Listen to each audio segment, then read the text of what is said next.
Hello, I'm Noel, I'm a psychotherapist. Welcome to my YouTube channel if you're watching this video there, or to my website if you're watching it there. Do subscribe if you're watching me on YouTube, or if you're watching me on the website and you want to get these videos and blogs on a regular basis. Enter your details into the Contact Us page. Just let me know and I'll send them to you. I'll put you on the email list. Just about that, I don't share, obviously, contacts with anybody else or use them for anything other than sort of sending you these videos. Okay, so a short video today, or maybe not so short video, on self-esteem and the role of self-esteem in our lives. It's not the same as loving yourself or vanity or things like that. Self-esteem is a sense of inner strength and inner belief. I think of it as having a solid core of self from which to relate to the rest of the world, a knowledge about yourself that is a positive knowledge about yourself, a belief that you are inherently positive and useful and good, worthy of love, and can do good things in the world and are wanted by the world, and that the world is relatively benign. So self-esteem is a pretty useful thing to have, just from that short description. It is actually something you can do something about if you have low self-esteem. There are things you can do to repair that, improve it, and maintain a positive sense of self. Even under difficult circumstances, if you find yourself in difficult circumstances. Just a note on that, if you find yourself in what I would say is an abusive relationship with somebody, you need to think about getting out of that relationship, not sort of just bolstering up yourself within sort of a situation that is potentially very dangerous for you. So if you're in a situation of domestic violence, or somebody you're with is chaotically using drugs or alcohol, etc., I would strongly recommend that you think about getting out of the relationship and getting help for yourself. You'll have low self-esteem because of the situation, not because of anything that you think about yourself in particular. I'm not an advocate of teaching people how to deal with things that should not be dealt with. If you're in a situation that should not be dealt with, just get out and get to safety. Having said that, if you're living life in general, you don't have anything particularly nasty or dramatic going on around you. Here's a few tips for improving your self-esteem if it has dropped. And self-esteem can drop for any number of reasons. It's not particularly an issue where you should sort of point a finger at anybody or at yourself and start saying you're a weak person because of it. It's just one of those things. It's like not going to the gym. You don't go to the gym, you lose your fitness. That's the way it is. So there are certain things you need to do to maintain and improve your self-esteem.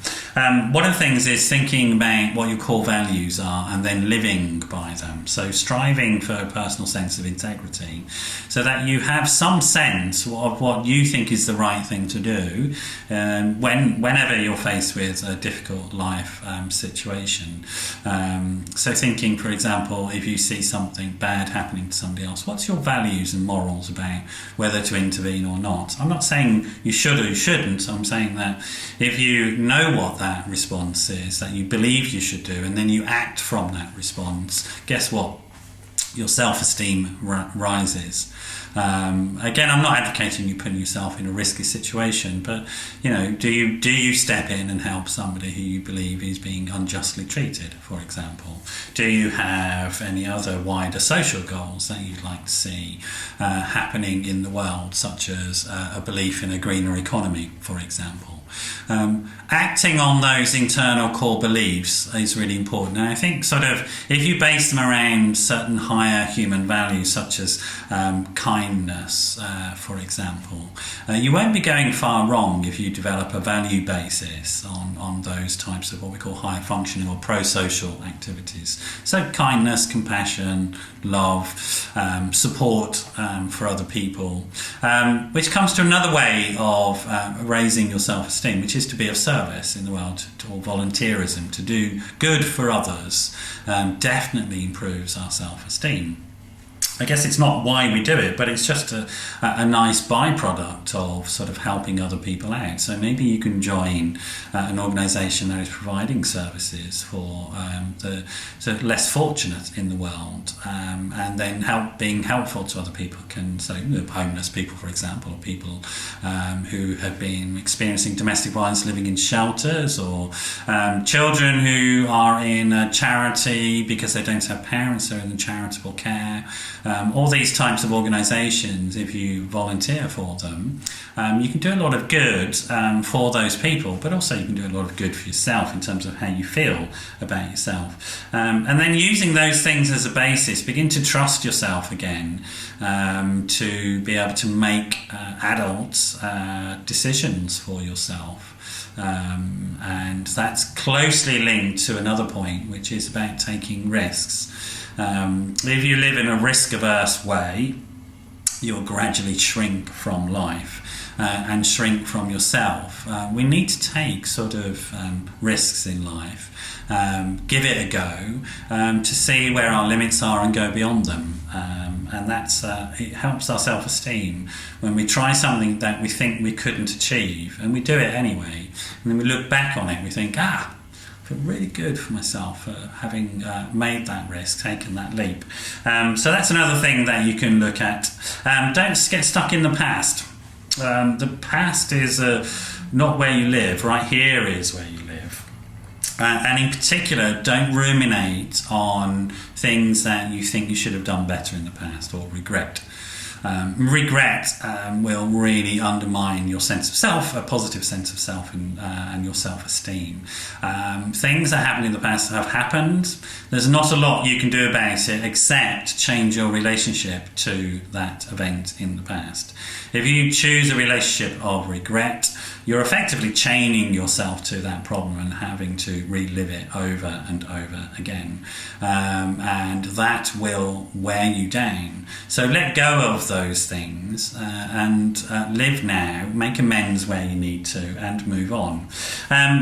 Refocus your attention. So rather than focusing your attention on what you don't have, what your flaws are, think about what your positive strengths are and start building upon them.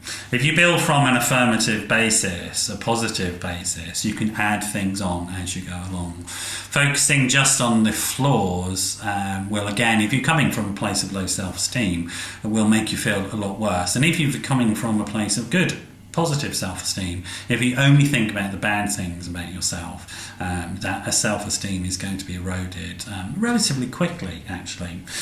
So I think that's about all I want to say about that. Those are a number of things that you can do to start to rebuild your self-esteem, or strengthen it if it's there, and maintain it over a long period of time. So just quickly reflecting, have a core value base that involves pro-social things such as kindness and love. Act from that basis. Help other folk.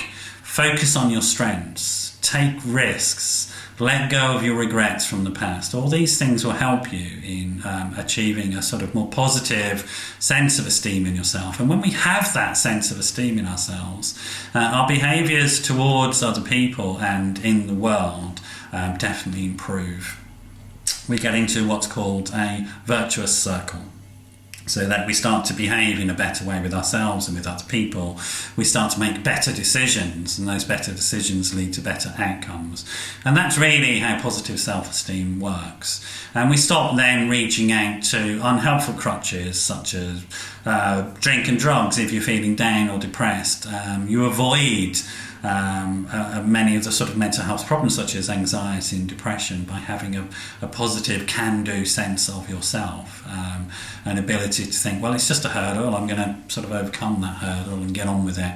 And then when you're faced with life's difficulties, you have a better sort of balance within yourself, a better sense of self to sort of face those difficulties, evaluate them, get the appropriate help, and then overcome those difficulties. And also to keep those difficulties at some sense of emotional distance. I'm not in this difficult situation because of me, it's just a difficult situation. What do I need to do about that thing? I need to take action, make decisions, get help, and so on. And again, that's the virtuous circle of positive self-esteem. I've gone on a little bit about it because I think it's so crucial in so many areas of life that we learn to have a positive sense of ourselves. I hope that's been useful today.